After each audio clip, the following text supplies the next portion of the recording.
duas vítimas, duas mulheres, duas garotas de programa e o mesmo modus operandi. Maxson Oliveira da Costa, 21 anos, sargento do Exército de Manaus. Ele se encontrava com as mulheres para sexo e, no final, ele tirava a vida delas com asfixia mecânica. O que esse caso tem de especial?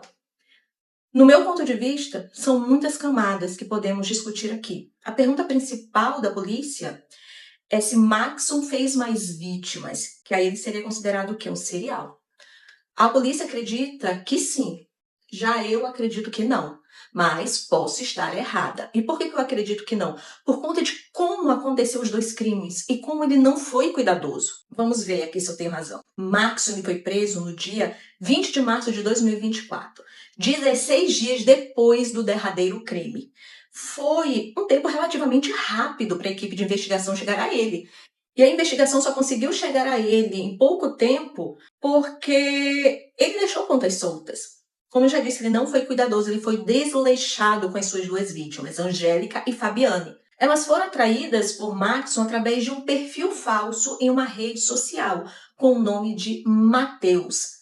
Ele buscava apenas mulheres jovens que faziam programas. Eu fui no Instagram dele mesmo, Maxson Oliveira, ele segue praticamente só garota de programa. Mas ele agendava os encontros pelo perfil de Mateus. Ele ia para os encontros, tinha o ato ali e depois as asfixiava. Se ele tiver outras vítimas, nós não sabemos se foram cometidas nas casas delas, porque essas duas aí, as derradeiras, elas levaram o algoz para dentro de casa. A primeira vítima foi Angélica Oliveira Nascimento, de 31 anos, no dia 26 de fevereiro de 2024, na rua Araçaí, bairro Flores, zona centro-sul, aqui perto aqui de casa. Ela já foi encontrada sem vida. Maxson deu um mata-leão na Angélica. Em relação à Angélica, nós não temos muita informação se ela morava sozinha, se não, tá? Acredito que a polícia ligou o caso de Angélica ao da Fabiane porque as duas são garotas de programas e o tempo de uma para outra foi coisa de uma semana e as duas perderam a vida depois do programa ter sido feito. Então a polícia ela já começa a conectar um caso ao outro. No dia 4 de março, imagens de câmeras flagraram um homem chegando numa moto às 4h21, na frente da casa de Fabiane Mendes da Silva, de 20 anos, no bairro Colônia Terra Nova, na zona norte de Manaus. Mas por essas imagens, a gente vê que é muito difícil da investigação ter pego o rosto dele ou a placa da moto. Fato é que Fabiane, ela morava com a irmã Vilena Mendes. Era uma casa de um andar e o quarto de Fabiane ficava no andar de cima e não dava para escutar o que acontecia lá dentro. Quando o Maxson chegou, Fabiane mandou mensagem para a irmã pedindo para ela jogar um lubrificante. Quando foi pela manhã, às 9h14, Vilena manda mensagem para Fabiane porque a porta da frente da casa estava aberta. Mas as mensagens de Vilena não foram recebidas por Fabiane. Preocupada porque a irmã não recebeu as mensagens, e a porta do quarto estava trancada, Vilena chamou a mãe e o padrasto para arrombarem a porta. Quando eles abriram, eles se depararam com o corpo de Fabiane nu, com o lençol enrolado no pescoço dela e o corpo cheio de marcas de defesa. Fabiane lutou com Maxson. A polícia foi chamada, foi feita perícia ali na casa, quando se pegaram as imagens. E dessa forma eles descobriram que um Mateus esteve ali de madrugada para fazer um programa. E descobriram também que eles se comunicavam. Aí não sabemos se pelo WhatsApp ou exclusivamente pela rede social. Mas não importa, de uma forma ou de outra, a investigação tinha como rastrear com a quebra dos dados telemáticos. Já sabiam que como modus operandi foi feito mesmo com a Angélica Oliveira. Então, a investigação começou a cruzar as informações encontradas no celular de Angélica e o celular de Fabiane. E tudo bateu. Dessa forma, eles chegaram ao sargento Maxson Oliveira.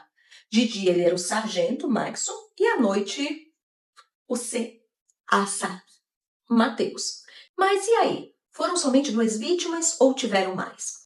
Temos vários pontos aqui a considerar. A ação dele com essas duas vítimas, como eu já disse, foi desleixada. Ele foi à casa das vítimas, e sendo que uma delas não morava sozinha. Ele poderia o quê? Ser visto. Segundo ponto, ele devia usar o mesmo celular pessoal ou outro número registrado no nome dele. Eu enxergo que só dessa forma a polícia teria chegado a ele tão rapidamente. Se o modus operandi dele era esse, não sofreu mudança. A polícia teria dados para ter levantado essa hipótese antes? Teria. Por isso que eu sou tendenciosa a acreditar que elas tenham sido as primeiras vítimas, porque a polícia fez toda uma varredura aí. E já devia, se tivessem mais casos, a polícia já saberia. Até porque todos os casos de fêmea passam pela doutora Marília, então ela teria conhecimento dos outros crimes. Ou tem uma situação aí que a gente tem que levar em conta. Muitas das famílias não sabem que suas filhas e irmãs são acompanhantes. Então a polícia fica sem essa informação.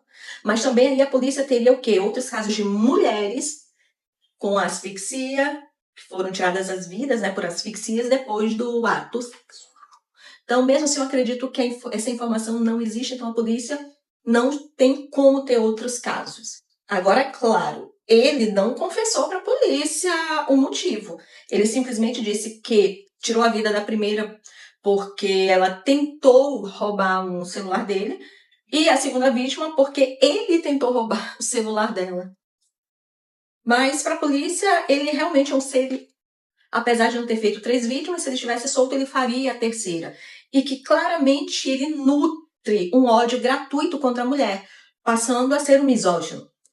Por isso, os crimes eles foram tratados como não íntimo, onde o agressor não precisa ser companheiro das vítimas, pelo simples fato de ser um comportamento de discriminação, porque as vítimas são mulheres.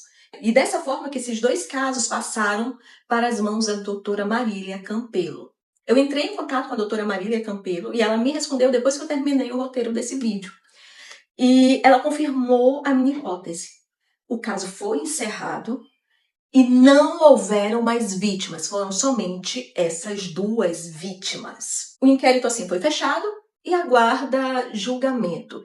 E graças a Deus é mais um CPF preso sem fazer novas vítimas. E agora esperamos que ele fique bastante tempo preso. Se você gosta dos conteúdos que eu trago para cá, por favor, se inscreva e ative as notificações, que isso nos ajuda muito e me mantém muito motivada também. Vou deixar no card final um vídeo sobre seriado para você assistir, tem outros aí para você maratonar. Fica com Deus, até o próximo vídeo.